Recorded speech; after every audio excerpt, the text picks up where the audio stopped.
Halo, selamat sore sahabat Cenggo Minum Kopi Online, Ciko di mana saja berada. Hari ini Ciko kedatangan tamu istimewa dari daerah istimewa Yogyakarta. Ada Pak Agustinus Vicky yang lebih dikenal dengan Pak Vicky Jalong. Beliau ini dosen Fakultas Sosial Politik di Universitas Gadjah Mada, Yogyakarta. Dan juga ada tamu Pak Adi Balur, tokoh muda Manggarai Timur, yang kini dipercayakan sebagai Ketua KPUD Kabupaten Manggarai Timur. Terus berikut lagi maka kita pada sore hari ini ada Pak Markus Makur, wartawan senior dari kompas.com. Juga ada Meka tamu kita yang tidak asing lagi, Pak Leonardus Santosa yang dikenal dengan Pak Masa Joman. Sore ini kita punya materi lejong dengan Meka-Meka yang sudah hadir di channel YouTube kita, berbicara tentang Inung Kopi. Perlu kita ketahui bersama, sahabat Ciko di mana saja berada, bahwa selama ini kita hanya mengetahui nama dari channel YouTube kita itu adalah Cenggo Minum Kopi Online.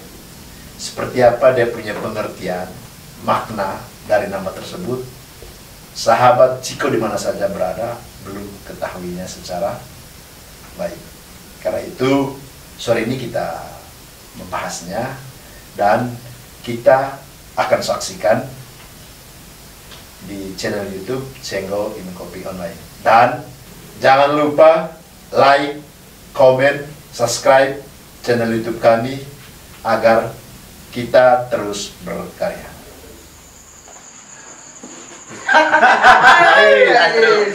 Sambil minum kopi mas. Jadi begini kakak, cerita tentang kopi ini menarik ya, karena kita di Manggarai ini kan kopi selama ini sudah menjadi semacam branding kita ya. Hanya branding ini menurut saya harus dibawa lebih jauh lagi. Tidak hanya sekadar semata-mata karena ini komunitas unggulan kita, atau ini juga menjadi bagian dari kebudayaan agriculture kita, pertanian kita, yang memang juga menjadi basis kebudayaan kita. Basis materialnya tanah dan di atasnya ada kopi. Dan kopi mendefinisikan kita orang Manggarai sejak kita dari pagi sampai malam kan. Dari kita lahir sampai kita mati. Mendefinisikan orang Manggarai. Di situ kan dia menjadi definisi kebudayaan orang Manggarai terhadap kopi.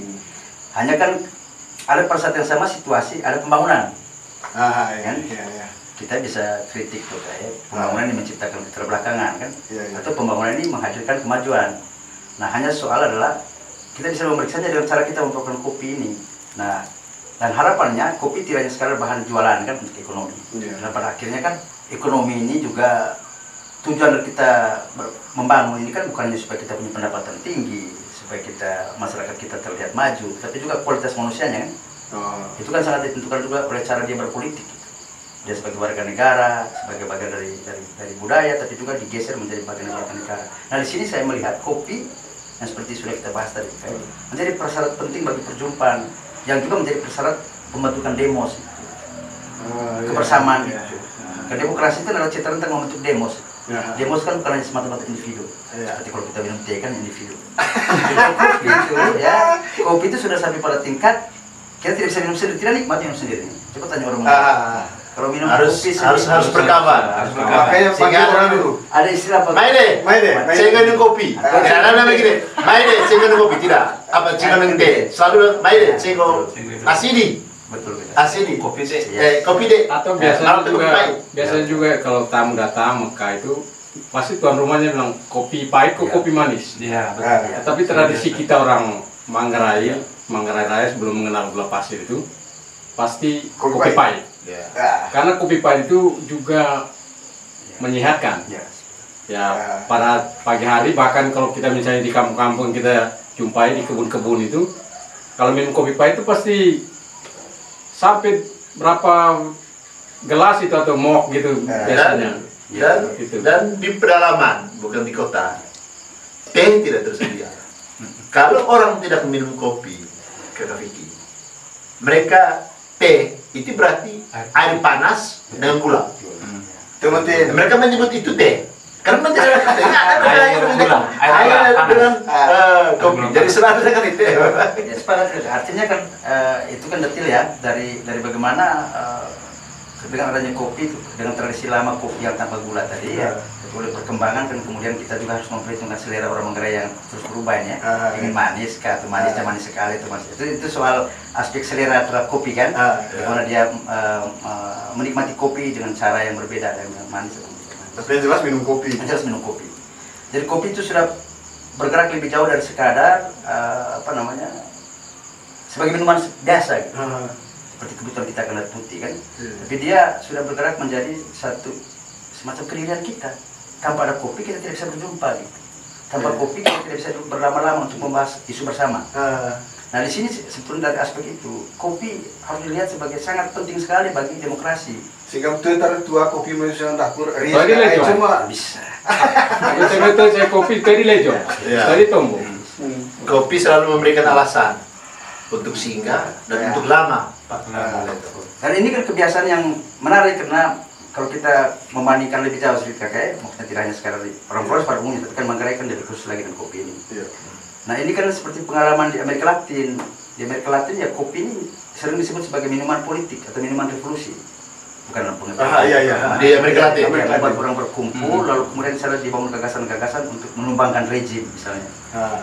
Atau untuk mempertahankan rejim juga bisa, tergantung kebutuhan kan. Tapi intinya bahwa kopi membuat politik di Amerika Latin itu, di region itu, kawasan itu, maupun di dalam negaranya masing-masing Amerika Latin menjadi sangat dinamis. Sehingga kita selalu bertemu dengan citra di Amerika Latin, kudeta, ya, atau kemudian ada pergantian kekuasaan, partai-partai politik muncul, rakyat juga dari bawah, apa yang disebut gerakan populis itu. Kalau dulu tahun 70-an disebut gerakan kiri. Tapi belakangan dia menjadi gerakan populis, jadi gerakan yang bisa dari masyarakat adat, ya, yang dari masyarakat apa saja di kampung-kampung itu menjelma menjadi kekuatan politik tanpa harus melihat partainya. Tapi juga kemudian bisa dilihat sebagai figur-figur tertentu yang membawa aspirasi kolektif, komunal, tapi kemudian partai politik pasti ya. Dan semuanya bermula dari sini. Dari kopi. Jadi intinya itu di tahapannya, kopi membuat orang berkumpul. Kami sih Dengan kopi membuat orang berkumpul. Unsur dalam kopi yang diminum dalam perkumpulan itu membuat orang ciar, ciar atau segar atau fresh. Lahirlah pemikiran atau diskusi-diskusi yang sehingga macam jadinya apakah nanti itu menumbangkan rezim atau mempertahankan rezim, lahir dari duduk-duduk bersama, alasannya minum kopi. Unsur dalam minum kopi, unsur kopi itu yang membuat ciar. Apa Pak Vicky bilang tadi, ininya yang jadi memang kalau untuk komunitas ini Pak Vicky enteng sekali dia punya penasaran kembali. Mengapa Cenggo minum kopi online? Kami di komunitas ini punya niat untuk kopi ini diperkenalkan, bahwa memang selama ini sudah sangat terkenal, tetapi kami membuatnya lebih masif. Apalah artinya juga kopi ini dibawa keluar, tapi kita sendiri di sini tidak menikmati. Karena itu juga dalam kita punya lejong-lejong itu ini menjadi mutlak. Lejong tidak akan ada kalau ini belum tersedia. Tapi tadi kan Pak Vicky sudah menambah dan punya berbagai ada poin-poin. Ini juga memberikan inspirasi baru kepada kami. Karena memang kopi kan kita kan sudah tidak bisa lagi karena sudah menjadi semacam bagian dari kita tuh. Kita sebagai orang Manggarai ini kan hanya bisa termasuk politik, hanya bisa berkumpul kan karena kopi, kan itu sudah clear. Terbentuknya komunitas-komunitas itu terutama oleh ibu dan bapak, jadi tidak lihat gender ya, semua orang di kampung di mana saja minum kopi juga. Nah kopi ini kan menjadi semacam suatu identitas bersama. Kita pagi minum kopi, duduk di rumah gitu ya, siang di mana saja. Saya tidak tahu kalau di kantor-kantor birokrasi apakah minum kopi atau sudah minum yang lain. Nah lalu kemudian yang kenapa dia punya arti pentingnya menjadi bertambah karena ada konteks kita harus berkumpul untuk apa dalam konteks pembangunan dan di mana peran kopi ini sebetulnya. Nah sebelum ke situ kan kakak kita bisa seperti diskusi soal hubungan kopi sebagai bagian dari alam dan bagian dari tubuh kita kan. Nah, pikiran kita. Jadi kopi ini kan dia memacu kerja jantung, okay? Lalu kemudian itu berarti kan ada hubungan dengan otak menjadi selalu terjaga kan. Lalu otak ini yang selalu terjaga ini kan juga apa namanya, pasti berpikir tentang diri, tentang orang lain kan, karena dia bersama gitu.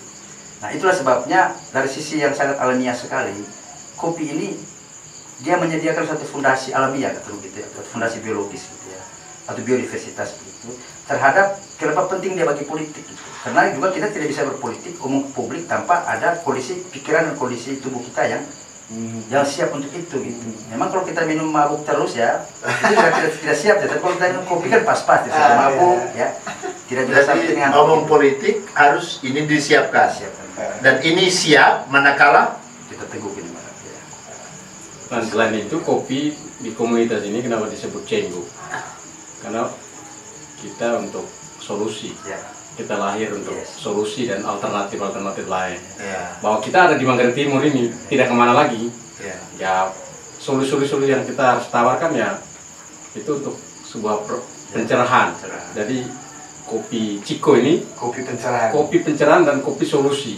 Gitu. Sehingga tambahan Pak Vicky tadi itu si kopi tidak hanya berujung pada tutup kopi. Tapi dia tidak hanya, tapi memang begini saya bahwa memang kemudian kopi ini amat sangat inspiratif. Dia juga cenderung imajiner. Jadi artinya kalau kita minum kopi, kita bisa meramal nasib orang itu. Jadi cerita Pak Vicky itu ternyata memang sisi lainnya itu melampaui yang kita. Dia tidak hanya branding, dia tidak hanya melahirkan pemikiran apa, tapi dia juga bisa menebak. Itu berarti sudah sederetan nilai yang dimiliki oleh kopi. Semangat. Tadi kan dikatakan tutup kopi itu. Kopi kan adalah kita melihat apa namanya bekasnya ya, ampasnya, dan kita di situ coba membayangkan diri kita atau orang lain seperti apa kan, tergantung intensi kita, tujuan kita melihat kopi itu ya. Ampasnya. Memang itu fase awal. Menurut saya fase awal dari tutup kopi itu bagus. Kalau bisa bergerak lebih jauh toh dari tutup kopi, tapi kemudian bukan di ampasnya, tapi bagaimana pikiran kita. Kita membaca kebersamaan itu untuk agenda ke depan tadi yang solusi itu. Jadi tutup kopi itu mungkin fase awal lah, ya. Fase hubungan kopi dan mitologinya orang Manggarai kan, tentang diri kan. Tapi sekarang kalau bisa kan kita lebih canggih lah sedikit. Kopi itu mendorong kerja kesadaran atau yang orang-orang sekarang sebut fisika kuantum itu, yaitu bagaimana apa yang kita konsumsi dan kita konsumsi dengan siapa, ya, dalam suasana apa, itu membentuk kesadaran kita gitu, tentang dunia dan orang lain, diri kita dan orang lain. Dan harapannya itu berarti tutup kopi sebagai sebuah fenomena awal bisa digeser menjadi fenomena lanjut, yaitu untuk solusi itu. Nah tergantung akhirnya kan apa yang kita bahas ketika kita bersama, duduk bersama yang difasilitasi oleh kopi ini. Selalu tergantung. Isu apa yang kita bicarakan? Manggarai Timur seperti apa yang sedang kita? Kalau begitu kita begini. Saya coba sambung ya, supaya kita tidak boleh lepas dari kata kopi ini.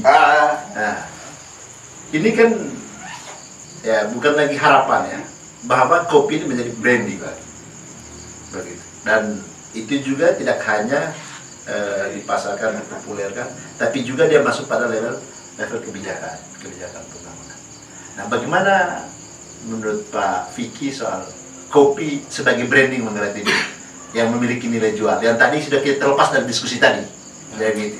Misalnya begini Kak Tam Rasem. Begitu orang di Jawa menyebut Manggarai Timur, langsung bilang, oh ya, kopi. Jadi gitu. Sama seperti kalau di Jawa orang menyebut Manggarai Barat, pasti mereka bilang Kabupaten Komodo, dan begitu. Dan ini kemudian bisa menjadi Kabupaten Kopi. Dan bagi mungkin Pak Tam Rasem punya pikiran-pikiran bagaimana ini berproses ini. Jadi gitu. Mungkin ada saran harapan kepada coba saya sepakat karena dari situ nanti kayak dari rumusan soal yang atau tantangan yang diberikan tentang kopi oleh kakak itu kan banyak aspek bisa kita lihat ya. Mari kita dari versi saya dalam konteks kekinian kebijakan misalnya saya dengar ya secara cepat saja yang mendalam juga soal misalnya orientasi pembangunan di Manggarai Timur. Salah satunya adalah apa yang disebut tambang itu kan kasus lolok ya.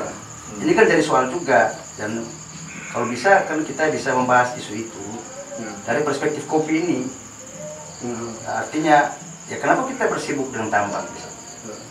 Kenapa kita tidak bersibuk dengan budidaya kopi dan kemudian perdagangan kopi yang baik dan seterusnya menjadi branding kita gitu. Artinya atensi publik kita, perhatian publik kita harus diarahkan, pemerintah juga harus diarahkan ke kopi gitu.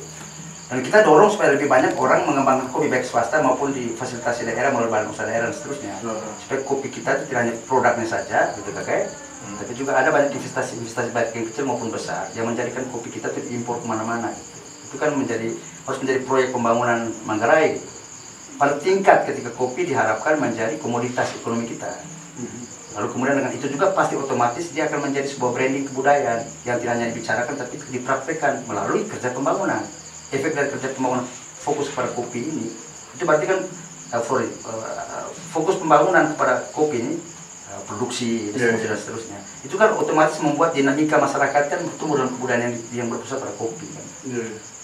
Lalu kemudian setelah segitu juga kopi dengan demikian menjadi juga kekasan kita dalam berpolitik gitu. Karena kopi sendiri ketika kita menjadikan dia branding tidak hanya dalam ekonomi budaya tapi juga di dalam politik kita dalam perumusan kebijakan, maka otomatis ya dia itulah yang disebut branding itu yang melekat pada kita gitu.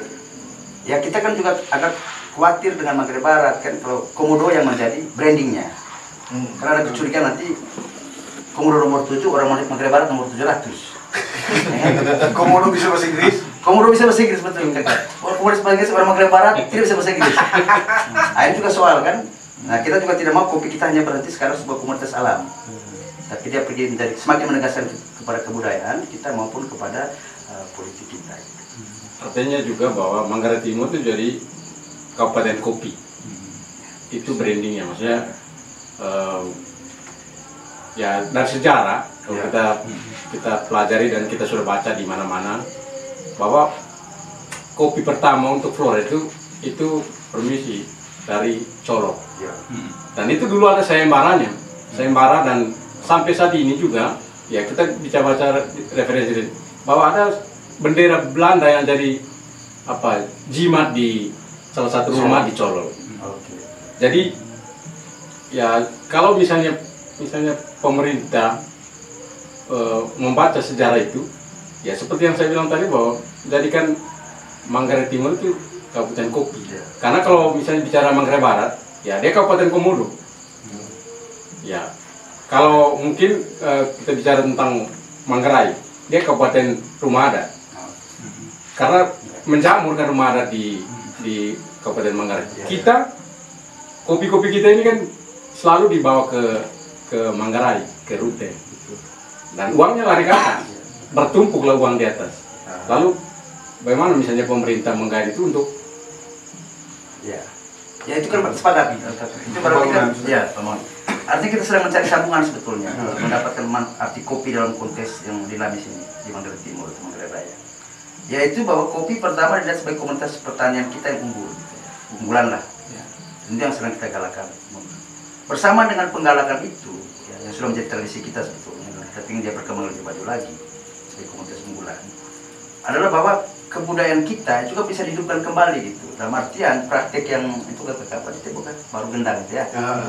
Karena apa disebut lingkupian atau kolektivitas komunalitas kita di Manggarai Timur ini dengan gendang ini itu hanya bisa diperoleh kopi gitu. Karena juga pertanian basis material kita kan tanah salah satu yang kemudian menjadi kolektif kita itu adalah kopi. Nah, ini penting juga betapa kopi terintegrasi secara langsung tidak hanya sebagai komunitas tapi itu juga bagian dari yang menyangga menyangga praktik kebudayaan kita tadi. Nah sampai di mana kopi itu kemudian atau penggalakan, jadi begini, penggalakan kebudayaan jangan sampai di dan seterusnya jangan sampai dipisahkan juga dari pembicaraan tentang kopi ini. Karena bagi saya argumennya adalah melihat sejarah Manggarai, menggalakkan kopi sedang menggalakkan kebudayaannya secara otomatis. Tidak terpisah, misalnya urusan pariwisata, ya kopi urusan pertanian. Saya kira kalau sampai di situ berarti yang mengurus barang ini nggak mengerti Manggarai itu aja.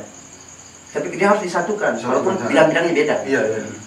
Lalu persis kemudian dalam kaitan dengan KKB, bicara demokrasi. Nah, kopi baru gendang, kan itu.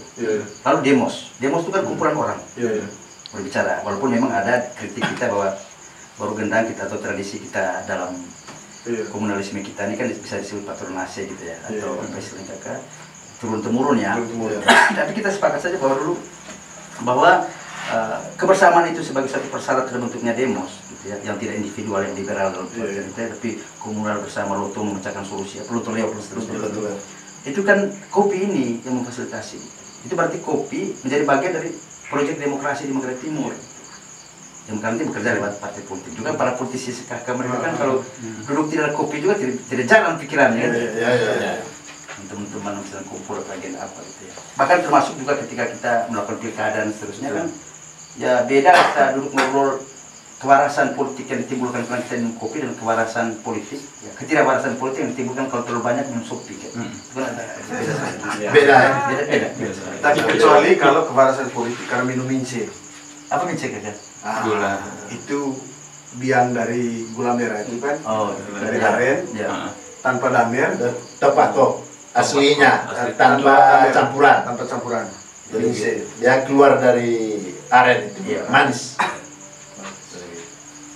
Tapi dia tidak pernah muncul sebagai identitas. Tetap kopi menjadi identitas. Dalam tradisi budaya kita juga Pak Vicky, misalnya kumpulan anak bina juga. Tidak langsung bisa begitu dia datang dikasih makan, tidak. Pasti kopi. Wajib kopi dulu, dan kalau itu dilampaui juga ada ketersinggungan. Ya, dan itu bagian dari tidak mengerti tatanan, proses urutan, urutan pelayanan. Jadi mencari bekal. Ini tuh diri sekolah, belum tahu dihiadi minum kopi. Tapi kalau kita tamu baru di situ, sebelum kita minum, Pavel Uri, Pavel Kotoban Papa Mentano, baru dia minum. Tetapi tuan rumah tidak bisa bilang datang atau dalam hajat-hajat gitu. Ya, langsung siap makan sodor sama seperti kita sebuah bawar itu kan. Datang pas tidak minum kopi dulu. Dan kalau tidak ada sajian itu menjadi bahan kita juga. Sepakat Kak. Jadi kopi kembalikan ke kan tiga tadi, ada aspek ekonominya, ada aspek kebudayaan, dan ada aspek demokrasi ya atau politiknya.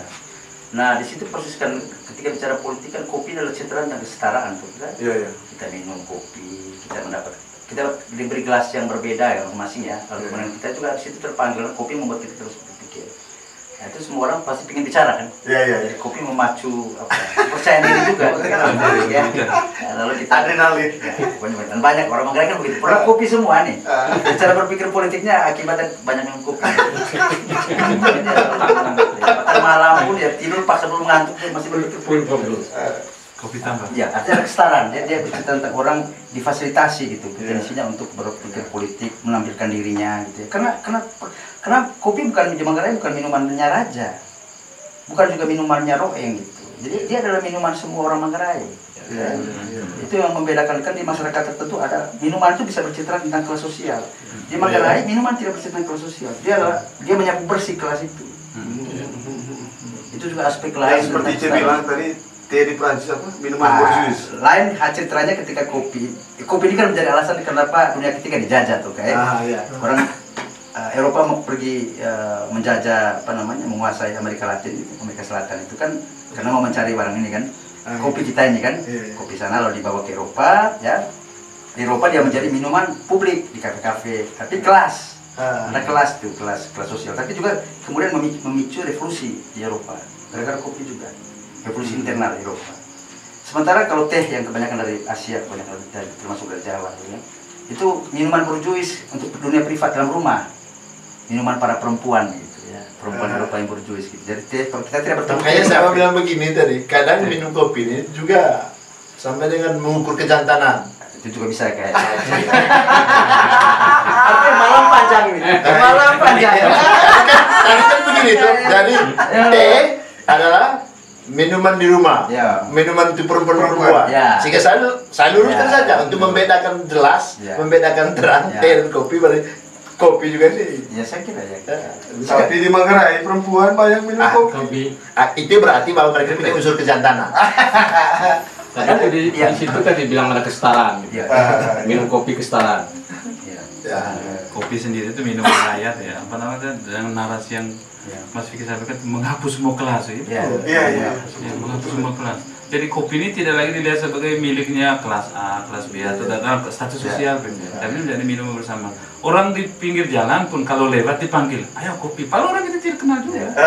Kita tidak tahu juga di belakang ada kok tidak kopi ya yang punya dapur itu. Itu. Kalau bentar, main kopi. Habis baru cari, mana kopi kok? Itu menarik kan. Jadi itu demosnya di situ. Dan pada apa yang kakak sebut terakhir bagi saya itu mengajak kita coba lihat aspek lain lagi dari kakak yang kakak sampaikan, yaitu bahwa dia sampai membentuk ada istilahnya metafisika. Ya semacam sebuah konsep yang tidak teraba juga, tapi kemudian semacam spirit, rohnya kita itu ya, orang Manggarai, bahwa alasan kita berjumpa, yang membuat kita berjumpa tuh ada kopi gitu. Ada tidak ada kopi, kami bilang tidak ada masalah. Maidi. Itu semacam sebuah panggilan berjumpa.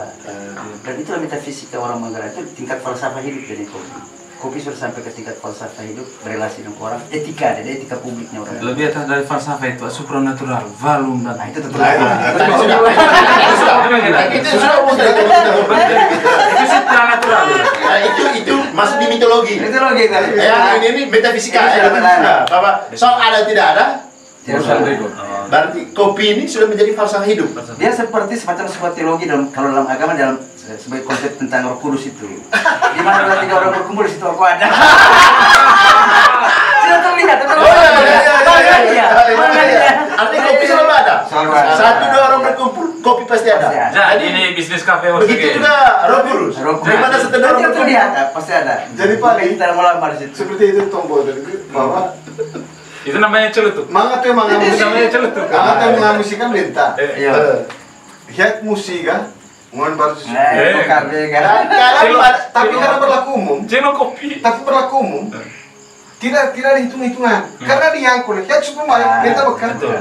Dan pada titik tertentu di situ kita punya high kilo, beta mekate, kopi. Tapi sudah menjadi hal yang normal, biasa. Itu satu. Yang kedua juga memang saya sepakat bahwa apapun perusahaan memang kopi begitu sudah menjadi minuman rakyat memang.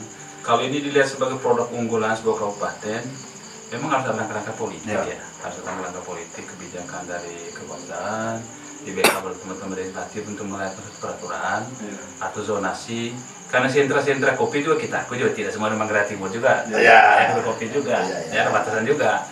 Tapi rasa nikmat itu juga misalnya sebut orang kopi Solo, kopi Bali, Jo, Mukun, terus tembus ke sana Riung sampai Bajawa, itu memang rasanya lain. Ini sudah menjadi modal sosial. Petani tidak diajar cara tanam, petani juga tidak diajar cara pemeliharaan sampai pada pengolahan pasca panen. Hanya petani diajar bagaimana cara menjual kopi dari segi ekonomi saja.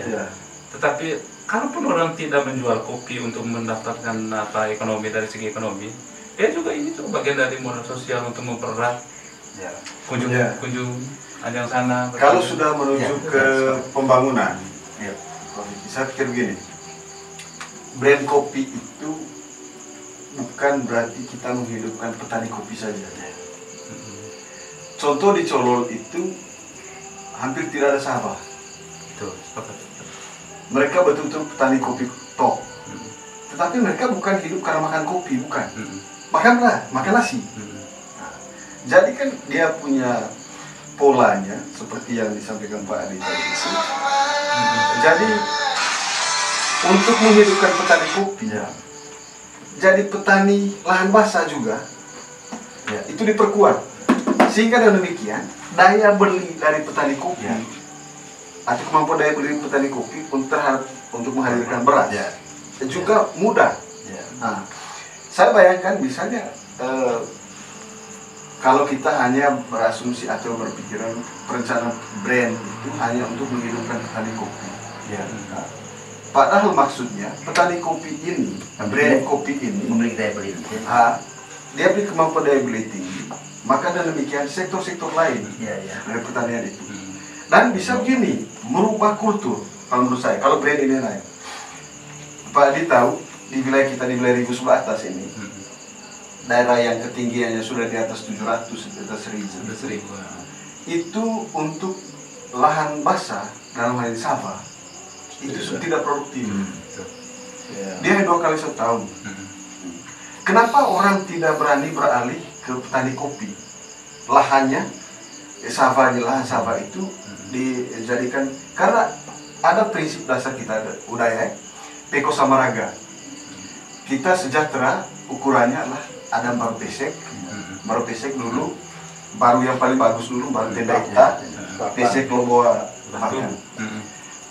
Baru pesek, ada kopi, ada sava, ada radio, ada lampu gas. Pada konsep kesejahteraan ini diterjemahkan pada hari ini dengan kita harus punya rumah, rumah layak.